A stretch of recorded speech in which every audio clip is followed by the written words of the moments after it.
Year 3 and Year 4, Mrs. Martin here, ready to take you through our new class story. So our class story this half term is going to start with one of the worst witch tales, and this one is called All at Sea. Now if you've not heard of The Worst Witch before, it's a fantastic series of books. So as you can see here, there's quite a few in the series that you can read, and they all follow a witch called Mildred Hubble, who is always getting herself into trouble. I'm not sure if it's still around now, but when I was younger, they brought it out as a TV series, so you could watch all of the adventures of Mildred Hubble. And I know it was still around a few years ago, but I'm not sure if it's still around today. So let's have a look at the adventures of this witch and see what happens to Mildred. Chapter 1. A violent snowstorm greeted the pupils of Miss Cackle's Academy for Witches as they returned to school for the first day of the summer term. There were 2 terms dividing the school year. The winter term, which began in September, continuing until January, and the summer term, which began in March, ending in July.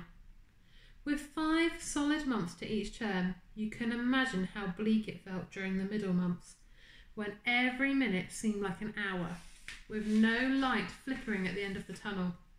The girls were used to appalling weather for the first few weeks of the summer term, because it was so early in the year, but this time it had surpassed itself. That means it was even worse than usual. Miss Cackle, the kindly headmistress of the school, watched from her study window as the pupils arrived in 1s and 2s, battling to stay on their broomsticks, cloaks turned inside out, and summer dresses flapping wildly in the screaming wind. You can see Miss Cackle here, looking at the window, and here they are on their broomsticks.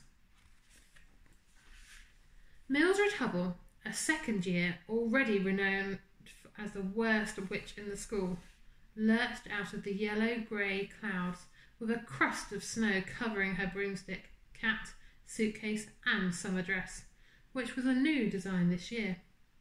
Miss Hardbroom, Mildred's horrifically strict form mistress, had decided that the old design of black and grey checks was too frivolous for the girls, and had persuaded the headmistress to have them replaced with nice, sensible, plain black. Miss Cackle had meekly agreed with Miss Hardbroom's plan, as she usually did. If you're meek, it means you're not very strong with what you say. You let people change your mind quite easily. But she had secretly rather liked the old uniform. The whole business had caused much merriment among the girls, who could scarcely believe that anyone, even Miss Hardbroom, could consider black and grey checks and grey ankle socks to be frivolous. Mildred wondered if she was actually frozen onto her broomstick as she struggled to steer it over the wall and into the yard. She turned to check that her tabby cat was still with her, as the poor creature was terrified of flying at the best of times and had been yowling his head off for the whole journey. He was, but as they cleared the top of the gates by inches, the little cat attempted to jump off, causing Mildred to crash land into a deep snowdrift, which curved in an elegant arc against one of the broomstick sheds. So there's Mildred there crashing. You can see her tabby cat jumping off as well.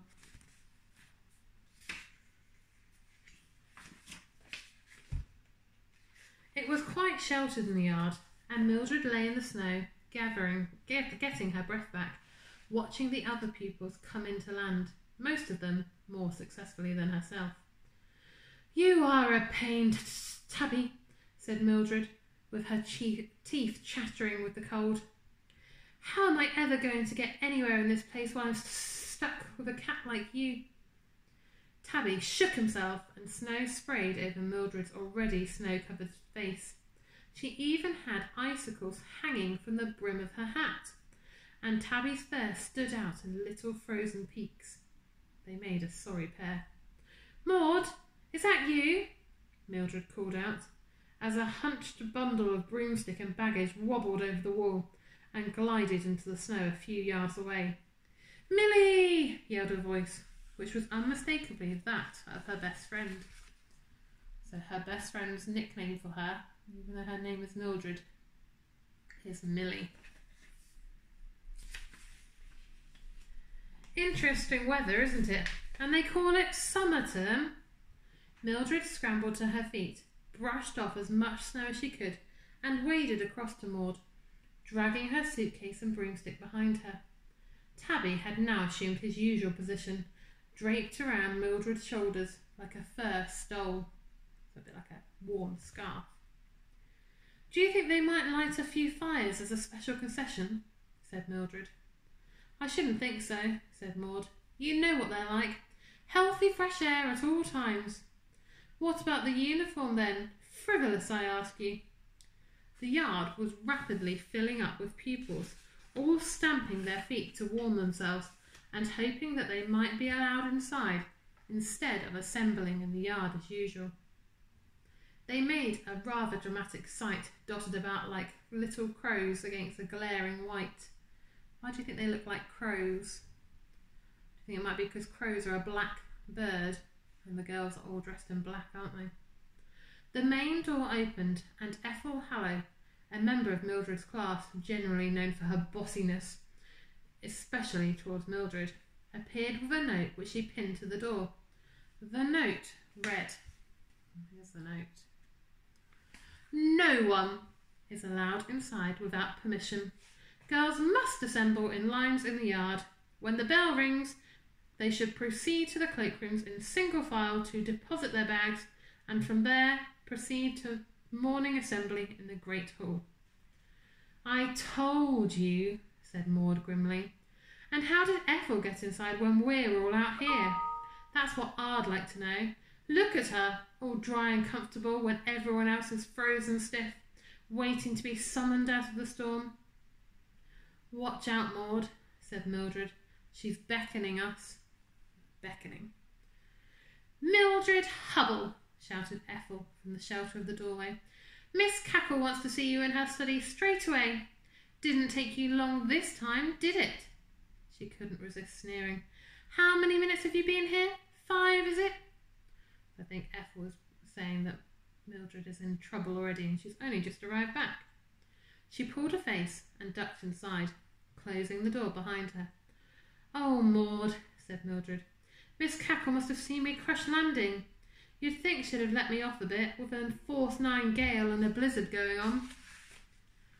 "Never mind, Mill," comforted Maud. "I wish she wanted to see me. There'll be a roaring fire in her study, and at least you'll be able to warm up. Anyway, I'll bet it's not even about your crash landing. Probably something perfectly pleasant." "Perfectly pleasant?" giggled Mildred.